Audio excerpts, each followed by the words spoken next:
Bonjour mes chatons, nous allons réaliser le tirage sentimental des Gémeaux pour le mois de septembre 2020.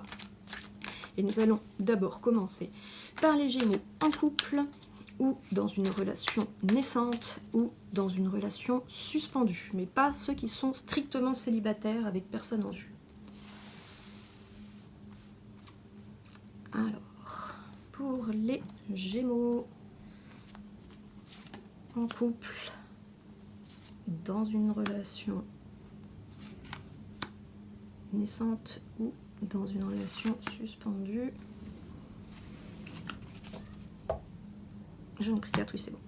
Alors ici nous avons donc la carte de la couleur dominante, ici la carte de l'évolution possible, ici j'ai oublié son nom, c'est pas bien grave, et ici la carte de la synthèse. Alors, qu'en est-il pour nos amis Gémeaux? La mutation, d'accord? Donc c'est une carte de mouvement et de changement. Ce qui est en cours va changer d'état. C'est-à-dire que si ça se passait pas très bien, ça va aller mieux. Si ça se passait vraiment très bien, il est possible qu'il y ait des petits accros.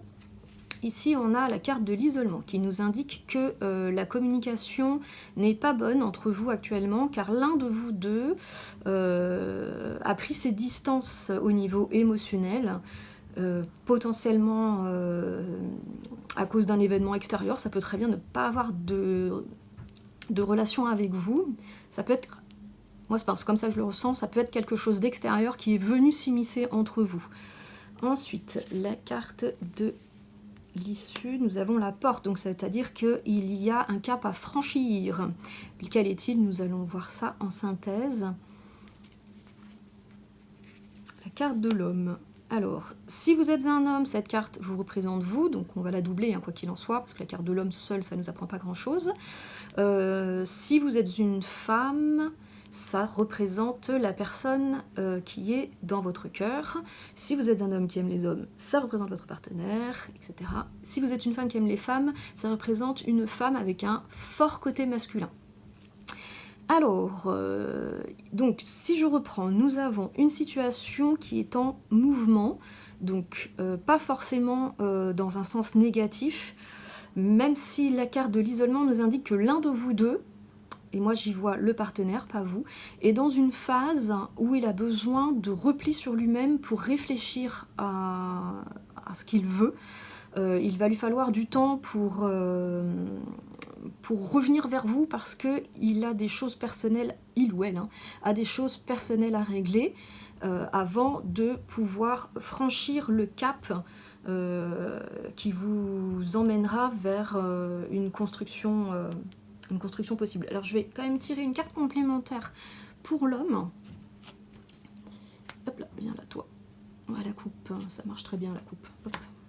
Ici nous avons la protection, ce qui nous indique que une fois ce cap passé, la relation reprendra une certaine forme d'élan, d'essor, car il y a la protection. Le sceau, c'est une forme de protection, mais ça peut être aussi, vous savez, le tampon qu'on met sur les documents officiels. Voilà, je n'en dirai pas plus pour aujourd'hui, je ne suis pas très inspirée, je vous l'accorde. On va passer donc aux Gémeaux qui sont célibataires. Allons-y, Gémeaux célibataires.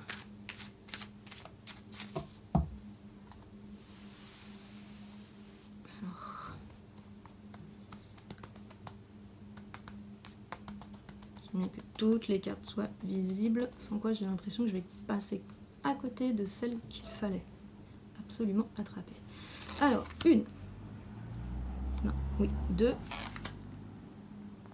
3 et 4. Allons-y.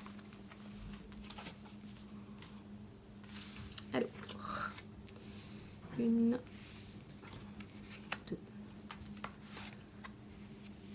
3 et 4.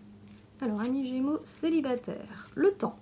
Donc cette carte du temps, c'est une carte qui nous invite à la patience. Quoi que nous ayons à l'esprit ou quoi que nous espérions obtenir, ce n'est pas pour tout de suite. Pas forcément dans longtemps, mais c'est pas pour c'est pas immédiat. L'évolution possible, la richesse, c'est ce qui signifie que il y a potentiellement une rencontre.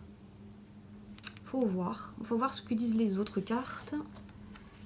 L'énergie, bon ça c'est très positif aussi.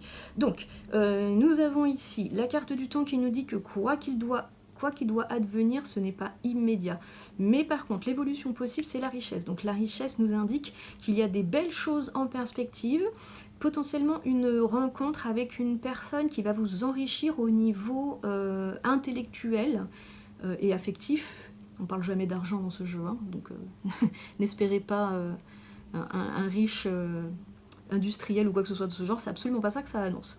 Ça nous annonce juste une relation agréable et tendre et vraiment confortable, plaisante. L'énergie, ça nous indique que y aura une bonne synergie entre les partenaires. Donc c'est plutôt bon signe. Et le nadir, c'est amusant, on a quand même 2 cartes de temps qui nous indiquent que c'est quoi qu'il advienne, ce n'est pas immédiat. La carte du nadir, moi je la vois un peu comme la lumière au bout du tunnel. Voilà, donc c'est une carte qui nous dit qu'actuellement, il n'y a pas grand chose, mais qu'avec de la patience, ça va venir. Voilà, amis Gémeaux, pour les célibataires. Et sur ce, je vous dis à bientôt mes chatons!